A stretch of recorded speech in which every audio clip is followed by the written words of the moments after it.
मंच पर विराजमान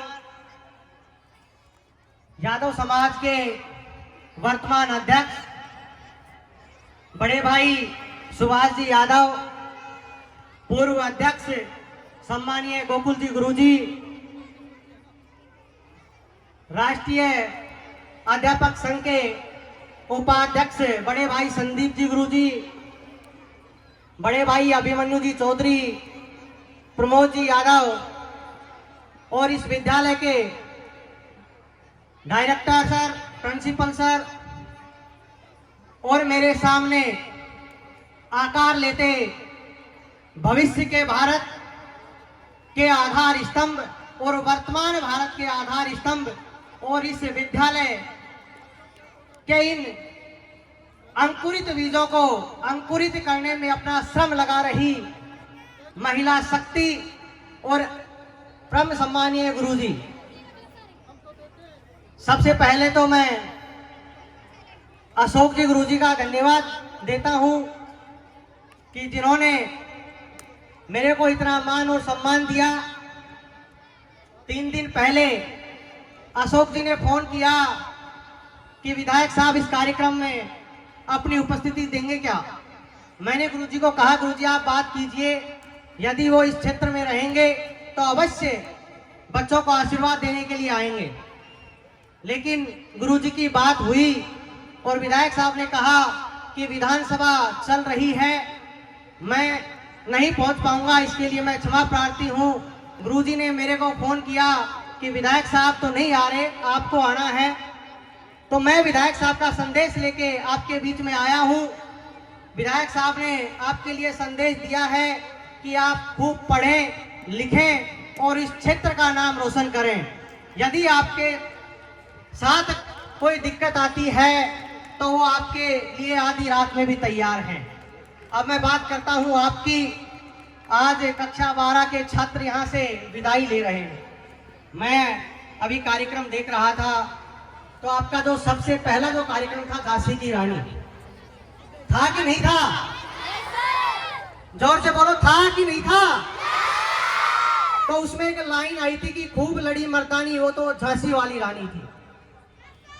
मैं अंग्रेजी साहित्य का स्टूडेंट रहा हूं, लेकिन वर्तमान में मैं लेखन कार्य भी कर रहा हूं और मेरे 60 से अधिक जो लेख हैं वो देश के विभिन्न पत्र पत्रिकाओं में प्रकाशित हो चुके हैं। तो ये जो लाइन थी ये सुभद्रा कुमारी चौहान की थी, आपने भी पढ़ी होगी। मैं बेशक उनसे असहमति व्यक्त रखता हूं कि उन्होंने कहा था कि खूब लड़ी मर्दानी, मतलब झांसी की रानी के लिए उन्होंने मर्द की और व्यक्ति की संज्ञा दी थी। लेकिन मैं इसे असहमति इसलिए रखता हूं कि जब उस आंचल में पूरे आंचल के मर्दों ने अपनी पगड़ी उन अंग्रेजों के पैरों में रख दी थी तो वो एक महिला लड़ी थी और उस साम्राज्य को स्वतंत्रता दिलाई थी। तो महिलाएं किसी से कम है क्या? किसी से कम है क्या? और आपका जो दूसरा कार्यक्रम था वो भ्रूण हत्या के ऊपर था कि लड़की को इस धरती पर आने से पहले ही मार दिया जाता है। संस्कृत में एक शब्द है दुहिता, उसका अर्थ है कि दो कुलों का हित करने वाली। तो बेटियां तो 2 कुलों का हित करने वाली होती हैं और बेटियां उस आंगन में, भगवान उस आंगन में भेजता है जहां दया होती है, करुणा होती है और वैभव होता है, क्षमा होती है। तो बेटियां तो ईश्वर की सबसे प्यारी कृति होती है, रचना होती है। और जब बेटियों की बात चल ही पड़ी है और हमारा क्षेत्र भी कानून है, तो मैं आपको बात बताऊं कि अभी नए कानून लागू हुए हैं तो उसमें आपके लिए बहुत सुंदर प्रावधान किए गए हैं। सभी बेटियों से निवेदन है कि ध्यान से सुने। वो प्रावधान ये किए गए हैं कि यदि कोई आपकी बिना पूछे आपकी कोई फोटो भी खींचता है तो उसके लिए भी दंड और सजा का प्रावधान है। यदि कोई आपका पीछा कर रहा है तो उसके लिए भी उसको सजा और दंड का प्रावधान भारतीय न्याय संहिता में दिया गया है। यदि कोई आपको गलत बोलता है, आपके ऊपर कोई कमेंट करता है और यदि कोई आपको लगातार आपकी टकटकी आंखों से देख रहा है तो भी उसके लिए सजा का प्रावधान है। तो भारत सरकार आपके लिए एक खुशनुमा वातावरण तैयार कर रही है। आप किसी से डरिए मत। आप इस वातावरण में, उन्मुक्त वातावरण में स्वच्छंद विचरण कीजिए, क्योंकि ये देश आपका है, ये राज्य आपका है और ये विद्यालय आपका है। मैं इस विद्यालय में आया तो मैं सबसे पहले तो अशोक जी और आरसी गुरु जी को भी धन्यवाद दूंगा।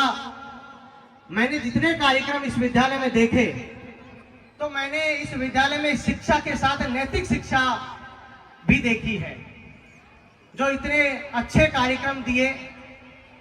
और मंच भी मेरी बात पर सहमति देगा कि अशोक जी और आरसी जी, ये स्कूल खोलना और ये एम्बुलेंस से जन सेवा करना आपका काम नहीं था। माफ करना मेरी बात बुरी लग रही हो, लेकिन आगे जो बात कहूंगा उस पर आपकी तालियां बजनी चाहिए कि ये काम आपका नहीं था, ये काम हमारी सरकारों का था, ये हमारे राष्ट्र का था। लेकिन जब राज्य और सरकारें फेल हो जाती हैं तो ये काम हम निजी हाथों में लेते हैं कि हमारा देश बचा रहे, हमारा समाज बचा रहे। तो ये काम देश बचाने का और राज्य बचाने का जो काम अशोक जी और आरसी जी ने हाथ में लिया है, ये काबिले तारीफ है। अभी 1-1.5 साल 2 साल पहले कोविड आया और कोविड में सभी संस्थाएं फेल हो गई, तो उसमें से ही आरसी जी ने हाथ पकड़ा, अशोक जी ने हाथ पकड़ा और एक लंबी श्रृंखला बनती चली गई और वो हम उस कोविड से भी हम जीत गए। तो प्यारे बच्चों, एक से एक जुड़ेंगे तो हम 11 होते हैं। एक किस्सा है इसी बात में कि एक कक्षा में गुरुजी पढ़ा रहे थे। उस गुरुजी ने भारत का नक्शा दिया और वो भारत का नक्शा फाड़ के बच्चों को दे दिया कि इसको जोड़ के दिखाओ। अब नक्शा जोड़ना और वो भी टुकड़ों में बड़ा चैलेंजिंग था। तो एक बच्चा खड़ा हुआ और उसने वो नक्शा जोड़ दिया। गुरुजी ने कहा कि ये कैसे हुआ? तो गुरुजी ने कहा, गुरुजी, उस बच्चे ने कहा कि गुरुजी, इस नक्शे के पीछे एक व्यक्ति का चित्र बना हुआ था, हमने उस व्यक्ति को, उस इंसान को जोड़ दिया, हिंदुस्तान अपने आप जुड़ गया। तो प्यारे बच्चों, आप किसी से द्वेष भावना ना रखें। और आज 12वीं के जो बच्चे हैं वो विदाई ले रहे हैं। आने वाला समय आपका कॉलेज का होगा और कॉलेज का जो समय होता है, या तो जिंदगी बन जाती है या बिगड़ जाती है। कहते हैं ना गांव में कि इसके तो कॉलेज की हवा लग गई। आपके माता पिता के बहुत सपने हैं, आपके गुरुजनों के बहुत सपने हैं, आपके सगे संबंधियों के आपके साथ बहुत सपने जुड़े हुए हैं। आप उन सपनों के लिए जो संस्कार आप इस विद्यालय से लेके जा रहे हैं, जो संस्कार आप इस वट वृक्ष अशोक जी के सानिध्य में लेके जा रहे हैं, उन संस्कारों को कभी कमजोर मत पड़ने देना। जब कभी भी अशोक जी किसी भी कोने में मिले तो मैं आशा करता हूं कि वहां इस सेंट जेवियर स्कूल का छात्र किसी विवेकानंद के रूप में या किसी भजनलाल शर्मा के रूप में या नरेंद्र मोदी के रूप में मिले। मैं ऐसी उम्मीद इस विद्यालय से रखता हूं। और क्योंकि समय ज्यादा हो रहा है, अंतिम बात मैं इस विद्यालय के गुरुजनों से और मैडम से भी करना चाहूंगा कि इन जो अभिभावक बैठे हैं, इन्होंने अपने कलेजे का टुकड़ा आपको सौंपा है। दिल्ली और गुड़गांव में आजकल एक ट्रेंड चल गया है कि कुत्तों को भी लोग उनकी प्रोफाइल छोड़ के, देख के छोड़ के जाते हैं कि ये आदमी अपने कुत्ते का ख्याल रखने के लिए भी काबिल है या नहीं है। आप तो इंसान हैं और इन्होंने अपने कलेजे का टुकड़ा ना जाने कितनी मंदिरों की चौखटों पर इन्होंने अपने सर रखे हैं और उसके बावजूद इन्होंने इनको पाया है, वो आपको छोड़ रहे हैं। तो मैं आपसे तो निवेदन यही करूंगा कि इन बच्चों का ऐसा सर्वांगीण विकास करना कि ये माता पिता कहें कि यदि कोई स्कूल है और कोई स्टाफ है तो वो सेंट जेवियर स्कूल में है। आप कभी भी अपनी वेतनमान की तुलना खुद से मत करना कि कम है या ज्यादा है। वेतनमान तो केवल एक जीविका यापन का एक जरिया है। बाकी आपकी हथौलियों से जो ये बीज अंकुरित होंगे ये आपकी असली कमाई है। तो इस बीज को ऐसा अंकुरित करना कि आगे जाके एक वट वृक्ष बने और अपने देश का नाम रोशन करे। तो लास्ट में मैं तो यही कहूंगा कि आप इस विद्यालय से बहुत कुछ सीख के जा रहे हैं। इस विद्यालय के संस्कार कभी कमजोर मत पड़ने देना और अपने क्षेत्र का नाम हमेशा रोशन करना। आपको पुनः आपके उज्जवल भविष्य की मैं कामना करता हूं। जय हिंद, जय भारत।